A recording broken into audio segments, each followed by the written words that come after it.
दोस्तों, मैंने पहले ही कह दिया था इस बार का बिहार का चुनाव इसलिए भी दिलचस्प है कि इंडिया और एनडीए गठबंधन के बीच लड़ाई नहीं है। तकरीबन 2 से 3 महीने पहले असदुद्दीन ओवैसी वाला फैक्टर बिहार में उस तरीके से नहीं उठा था लेकिन वो लेवल नहीं था।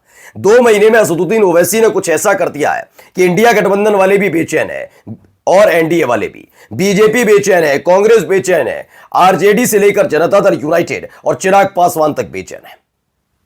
हालात ये पैदा हो गए हैं कि अब जहां पर तेजस्वी, राहुल गांधी और तमाम मोदी, शाह से लेकर एक दूसरे पर आरोप प्रत्यारोप लगा रहे थे, अब असदुद्दीन ओवैसी पर निशाना साधा जा रहा है।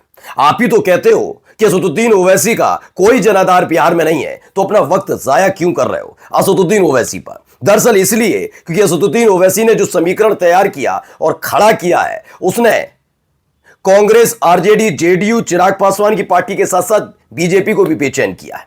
आज आपको दिखाऊंगा, एक नेताजी बहुत बड़ी बड़ी बातें कर रहे थे, खास तौर पर असदुद्दीन ओवैसी को एक बार फिर से बीजेपी की बी टीम घोषित करने की तैयारी हो रही थी, लेकिन उनके अपने ही समर्थकों ने कैसा उनके साथ व्यवहार किया है वो खबर देखिएगा। खबर सिर्फ इतनी भर नहीं है, आज आपको दिखाऊंगा कि तमाम मुसलमान ये पूछने लगे हैं कि बताओ तो सही, हमारी जितनी भागीदारी है, यानी जितने की हिस्सेदारी है पूरे के पूरे वो चुनाव में, क्या उतनी हमारी भागीदारी सरकार में मिलने से कौन रोक रहा है? कौन है ऐसा जो नहीं चाहता कि मुसलमान ना बने? आज एक एक खबर आपको दिखाने जा रहा हूं। ओवैसी फैक्टर काम कर गया है, ऐसा जबरदस्त तूफान लाए हैं बिहार की सियासत में असदुद्दीन ओवैसी कि हर एक की जुबान पर एक ही नाम, ओवैसी ओवैसी। नमस्कार, मैं हूं प्रज्वल गौतम और आप देख रहे हैं टाइम्स एक्सप्रेस। समीकरण बदलते और बिगड़ते रहते हैं और ये कोई नई बात नहीं है। याद करिएगा 2014 का वो दौर जब कांग्रेस की तो सरकार थी, लेकिन हर एक व्यक्ति क्या कह रहा था? हर हर मोदी, घर घर मोदी, नारे गढ़े गए थे ना। तब किसी की ना भावनाएं हाथ हो रही थी कि ईश्वर के जाप को कैसे मोदी को जोड़ा गया। खैर, वो उनका उरूज था। उरूज तो अब विपक्षी पार्टियों का भी आ रहा है, विपक्षी पार्टियों का है, और देखिए क्या हालत आ गई है बीजेपी की। लेकिन यह सावधान रहने की जरूरत है। विपक्ष के एक एक राजनीतिक दल को एकजुटता का प्रमाण भी देना होगा और पुष्टि भी करनी होगी। लेकिन जब यह पुष्टि करने का वक्त आया तो क्या वो पुष्टि की गई? नहीं की गई।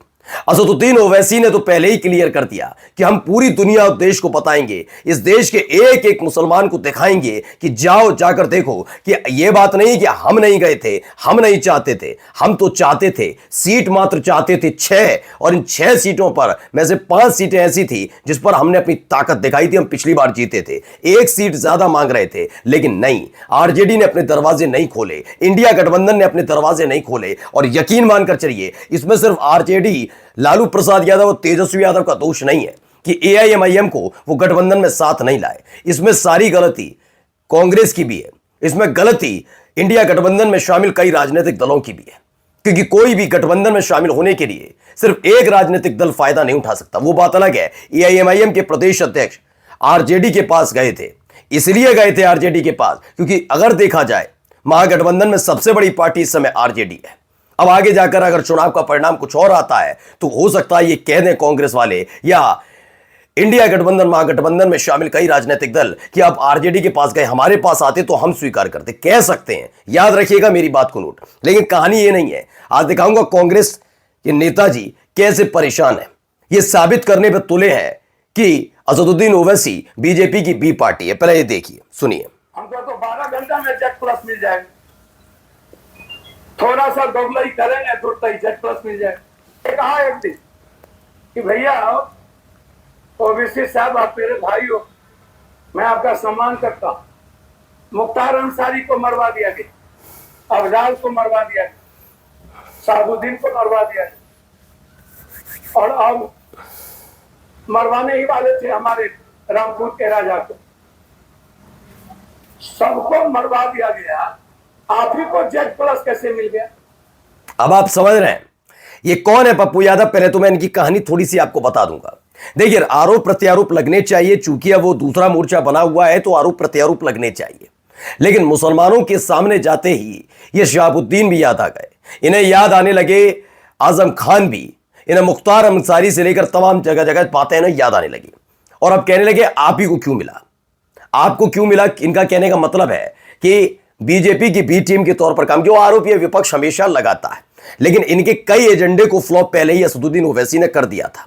पहला एजेंडा यह था कि ओवैसी की पार्टी वोट कटुआ नहीं है, इसीलिए सभी सीटों पर चुनाव नहीं लड़ रही, पहला। दूसरा, उन्होंने साबित कर दिया था, कल जाकर यह मत कहना कि हम नहीं आए थे, हम तो चाहते थे लेकिन आपने हमें नहीं किया, इसलिए ढोल नगाड़ों के साथ गए। अब बात रही तीसरी की बीजेपी की बी टीम होने का जो दूसरा आरोप इन पर लगता है, उसका जवाब भी जल्द मिलने वाला है, जनता देने वाली है।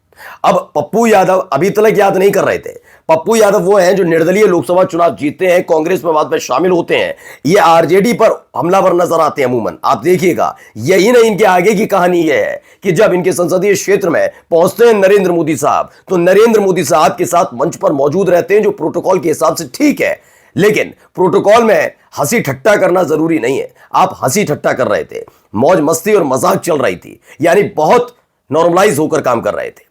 आज जानते हैं दौर किस दौर से है। एक वक्त था जब राजनेता एक दूसरे पर कटाक्ष तो करते थे, लेकिन वो इतने ज्यादा एग्रेसिव नहीं होते थे जिसका असर उनके समर्थकों पर पड़े, इतने एग्रेसिव नहीं होते थे।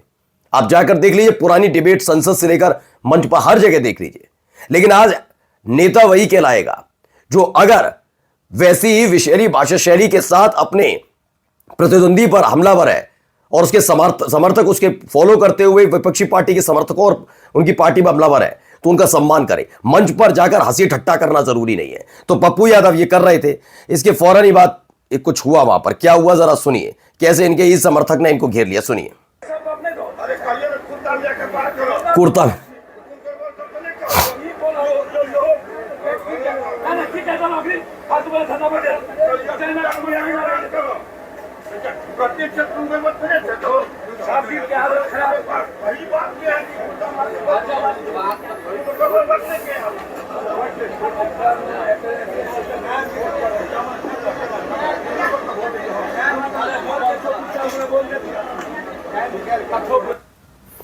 तो ये तनवीर लिखते हैं, वायरल वीडियो ओवैसी साहब के खिलाफ विवादित भाषण देने के बाद का बताया जा रहा है, पप्पू यादव को कांग्रेस के कार्यकर्ता नहीं रगड़ दिया। ये हालात लगातार बन रहे हैं दोस्तों, इसीलिए मैं आपसे कह रहा हूं कि असदुद्दीन ओवैसी का फैक्टर काम कर रहा है। मेरा चैनल कोई दावेदारी नहीं कर सकता, क्योंकि बिहार की जनता हम नहीं है, बिहार की जनता तय करेगी। लेकिन ये जो फैक्टर तैयार किया है कि हां, कि किस तरीके से दोनों दलों में बेचैनी है, दोनों गठबंधनों में बेचैनी है, यह साबित करता है। हम तय नहीं करेंगे कौन जीत रहा है कौन हार रहा है, हम सिर्फ बता सकते हैं, जनता तय करेगी। लेकिन जिस तरह के हालात हैं, उसने बता दिया है कि इस बार त्रिशंकु यानी किसी भी पार्टी और किसी भी गठबंधन को पूर्ण बहुमत नहीं मिलेगा। पार्टी को तो मिलेगा ही नहीं, गठबंधनों को भी पूर्ण बहुमत मिलता हुआ नजर नहीं आ रहा। यह स्थिति, ऐसे हालात पैदा होते हुए नजर आ रहे हैं। आप जाकर देखिए किस तरीके से ओवैसी का नाम तक नहीं लिया जाता था बिहार में, आज सीमांचल से लेकर अलग अलग हिस्सों में ओवैसी का नाम न केवल लिया जा रहा है, लोग अब अपने लिए, खासतौर पर मुसलमान अब अपने हक हकूक की बात कर रहा है कि हम एनडीए से तो कह ही नहीं सकते। हमने तो देख लिया, जब आया था वक्फ विधेयक, संशोधन बिल आया था जो कानून में तब्दील हो रहा था, ये जेडीयू से लेकर एलजेपीआर तक सब गोदी में जाकर बैठ गए थे। कितनों ने हक हकूक की आवाज उठाई, लेकिन कम से कम आपसे उम्मीद कर सकते थे कि आपने वो किया।